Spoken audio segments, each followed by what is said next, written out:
matter what project you're planning, budgeting can be the buzzkill to end all buzzkills. It's like a little voice in the back of your head that says, oh, I don't know about a hot tub. What about my foundation? Who cares about the cement that goes under my cabin? I want a hot tub and 30-foot tall windows. It can feel like something that strips away options, crushes your soul, and leaves you with a cheap imitation of your original vision. And while it is an important and sometimes painful dose of reality, it doesn't have to be so bad if you just shift your mindset a little bit. It is an essential way to get a realistic picture of what you can actually afford, and it creates space to plan and make better decisions now so you can have strategic sacrifices and carve out space for what matters most to you.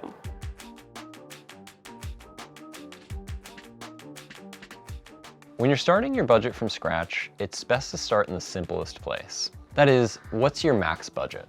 This starting point determines everything. The land you can afford, the structure you can build, the splurges you can make, whether you're getting that jacuzzi tub or if you're gonna have to make peace with a solar-powered outdoor shower, which don't write that off, by the way, because they can be pretty great. This step creates a framework that everything else fits into. It creates structure so you, in theory, don't have to rely on guesswork to determine whether you can afford that bigger floor plan. You can see the give and take play out on paper in front of you before you've even spent a dime.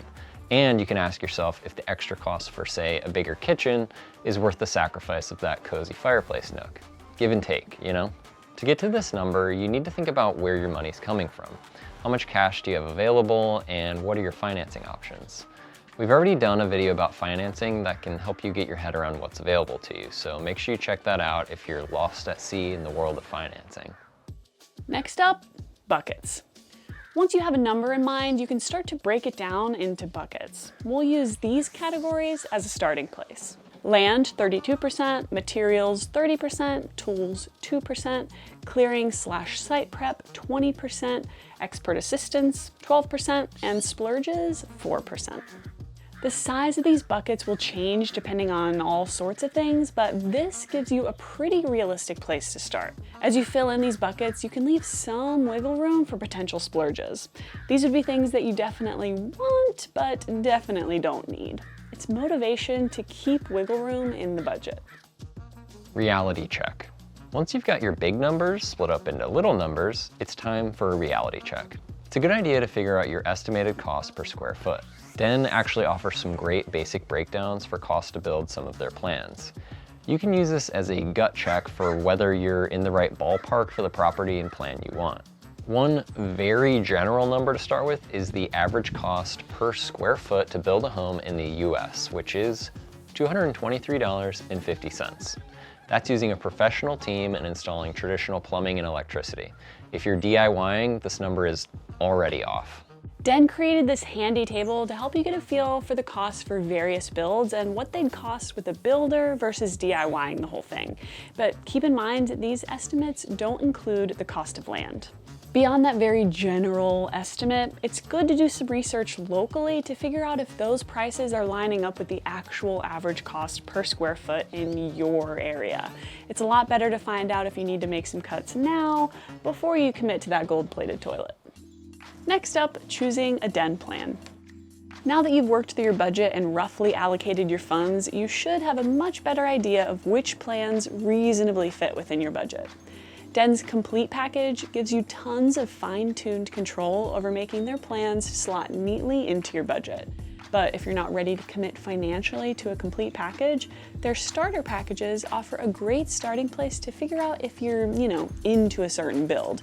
And the cost of a starter package can always be applied later towards the cost of the complete package. Think of it as a down payment on the full package. So go on, dip those little toesies in the water. Okay, time out. I gotta know, what's your favorite den build?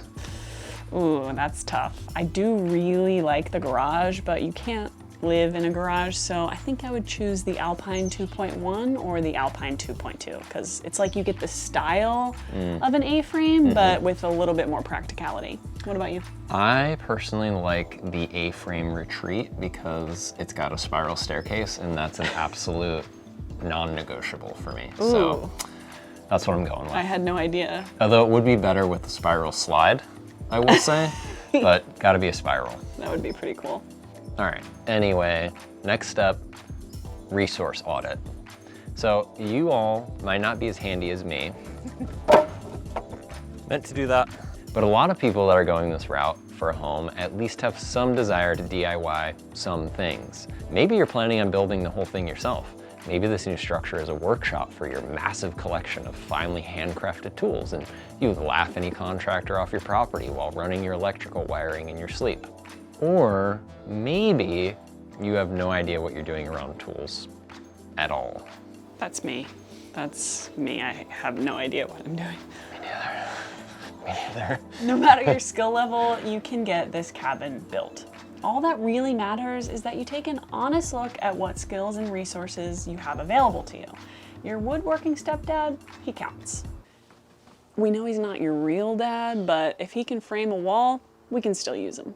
Make a list of what and who can be useful to the building process so you know where you'll definitely need to hire a professional and where you might be able to go it alone. Who knows? That could free up some space in your budget for that jacuzzi tub. Ways to save.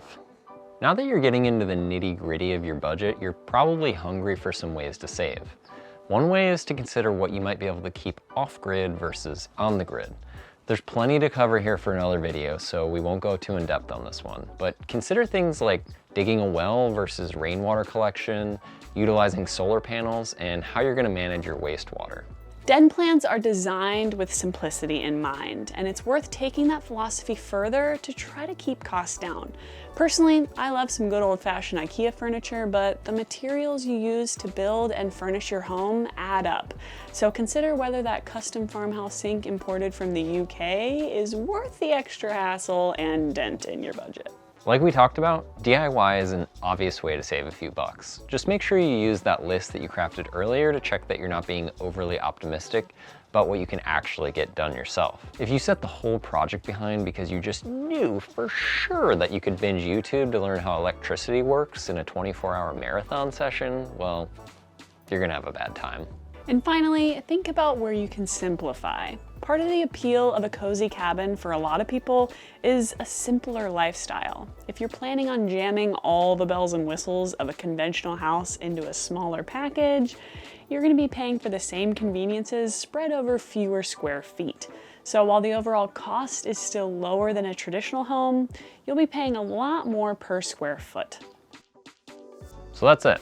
You made a budget in under 10 minutes. Well, okay, you're on your way to making a budget. It's tough work, but it's an incredibly important part of the process. So make sure you take your time with it, and most importantly, be honest with yourself, because any tales you spin up now about your skill or finances will come crashing down on you in a blaze of glory when it comes time to connect the red wire to the blue wire, or was it blue to yellow? We'll have more resources for you down in the description and also on denoutdoors.com. Feel free to reach out if you have any questions or have topics that you'd like to see us cover. We've made videos on a few other stages of this wild and crazy home building journey, so be sure to check out those as well. Thanks so much for watching, and we'll see you next time, folks.